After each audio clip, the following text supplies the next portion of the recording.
Jika Martin Paes bergabung, begini potensi starting 11 Timnas Indonesia saat jumpa Arab Saudi September nanti. Timnas Indonesia akan menghadapi Timnas Arab Saudi pada laga pertama mereka di grup C putaran ketiga kualifikasi Piala Dunia 2026 zona Asia. Dalam laga yang akan dihelat di Stadion King Abdullah Sport City Jeddah, 5 September 2024. Pada laga ini, Indonesia kemungkinan akan mendapat tambahan amunisi. Sosok tersebut adalah Martin Paes. Kiper yang baru menuntaskan proses naturalisasinya ini disebut bakal siap mengawal gawang skuad Garuda.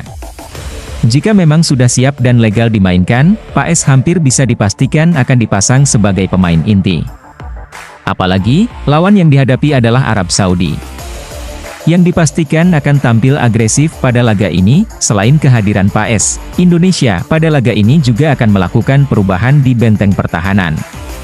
Ada dua pemain belakang skuad Garuda yang harus absen pada laga tersebut. Bagaimana prediksi starting 11 Timnas Indonesia kala menghadapi Arab Saudi? Simak artikel selengkapnya di bawah ini. Kiper, Martin Paes. Di posisi penjaga gawang, ada nama Martin Paes. Kiper berusia 26 tahun ini hampir bisa dipastikan berdiri di bawah mister gawang skuad Garuda pada laga tersebut. Syaratnya, ia sudah menuntaskan proses alih federasi. Namun, menurut Ketua Umum PSSI, Erick Thohir, proses naturalisasi Paes sudah hampir tuntas. Hal ini diungkapkan Erick kepada Menteri Pemuda dan Olahraga, Menpora, Dito Aryo Tejo. Kehadiran Paes sendiri diharapkan diiringi oleh ekspektasi yang sangat tinggi. Pemain yang disebut bakal bergabung dengan Empoli tersebut diharapkan bisa menuntaskan masalah Indonesia di sektor penjaga gawang selama ini, bek tengah, Jay Itzes, Rizky Ridho, Nathan Choeaon. Pada laga ini, Indonesia tak bisa menurunkan kekuatan terbaik mereka. Dua pemain belakang Laskar Garuda harus absen pada laga ini. Mereka adalah Jordi Amat dan Justin Hubner. Namun, skuad Garuda tak perlu risau. Mereka masih memiliki sejumlah pemain lain yang bisa mengisi sektor belakang. Pada laga ini, Jay Itzes masih akan menjadi tumpuan Indonesia di jantung pertahanan. Sebagai rekannya di lini belakang, Rizky Ridho dan Nathan Choeaon. Untuk melapis sektor bek tengah, ada sosok pemain muda, M. Ferrari, yang juga menunjukkan performa ciamik belakangan ini. Bek sayap, Kelvin Verdon dan Sandy Walsh. Di sektor sayap, Indonesia bisa memainkan kekuatan terbaik mereka. Duet Kelvin Verdon dan Sandy Walsh bakal diandalkan untuk menahan serangan Arab Saudi dari sektor sayap. Verdon bakal dipasang di sektor bek sayap kiri. Sementara, sektor sayap kanan diprediksi akan ditempati Sandy Walsh. Untuk pelapis di sektor ini, Indonesia masih memiliki pemain yang juga mumpuni. Di kanan, ada sosok Asnawi Mangkualam. Sementara, di kiri masih ada Shain Patinama dan Pratama Arhan. Gelandang, Tom Haye dan Marcelino Ferdinand. Perubahan di sektor belakang diprediksi berpengaruh terhadap komposisi lini tengah Indonesia. Salah satunya adalah tak adanya sosok Nathan, yang dipasang di sektor bek tengah.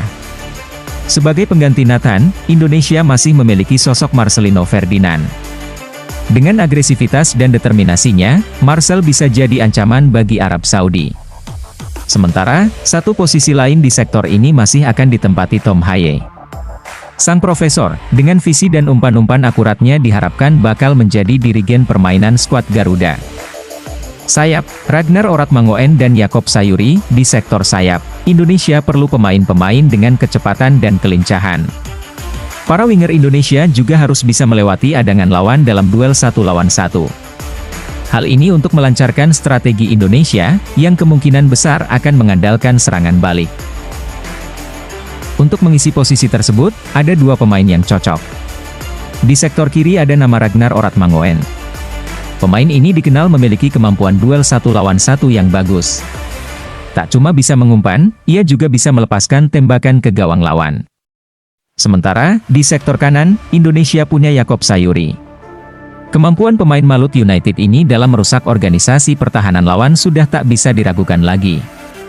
Sebagai pelapis, Indonesia punya Egy Maulana Fikri, Witan Sulaiman, dan sejumlah pemain lain dengan kemampuan relatif setara. Penyerang, Dimas Drajat. Di lini depan, Indonesia diprediksi memainkan Dimas Drajat. Kemungkinan, pada laga ini, Shin Taeyong akan memarkir Rafael Struijk. Dimas Drajat dipilih karena untuk menjalankan skema serangan balik, Indonesia perlu sosok target man. Pemain Persib Bandung tersebut memiliki kemampuan bagus untuk itu. Dimas mampu dan kuat menahan bola. Ia bisa jadi tembok pemantul bola bagi rekan-rekannya dan mampu mengeksekusi sendiri peluang yang dimiliki. Efek belusukan Shin Tae-yong, Timnas Indonesia kini punya penyerang Eropa di 3 generasi berbeda. Hasil dari belusukan Shin Tae-yong, Timnas Indonesia kini punya penyerang Eropa di 3 generasi berbeda. Timnas Indonesia perlahan menambal kekurangan dalam beberapa tahun terakhir. Seperti diketahui, Indonesia kesulitan mendapat penyerang mumpuni sepeninggal Bambang Pamungkas. Beberapa pemain naturalisasi seperti Christian Gonzalez hingga Alberto Goncalves pun hanya bertahan sebentar. Mereka bahkan tak bisa berbicara banyak ketika tim Garuda mencapai level Asia. Kini di era kepelatihan Shin Tae-yong, transformasi mulai ditunjukkan terutama untuk lini depan tim nasional. Juru taktik asal Korea Selatan itu telah melakukan kunjungan ke Eropa untuk berburu pemain keturunan. Belusukan ala Shin Tae-yong pun membuahkan hasil dengan terpanggilnya 3 striker yang merumput di Eropa. 1. Ragnar Oratmangoen, Timnas Senior. Ragnar berstatus sebagai pemain Fortuna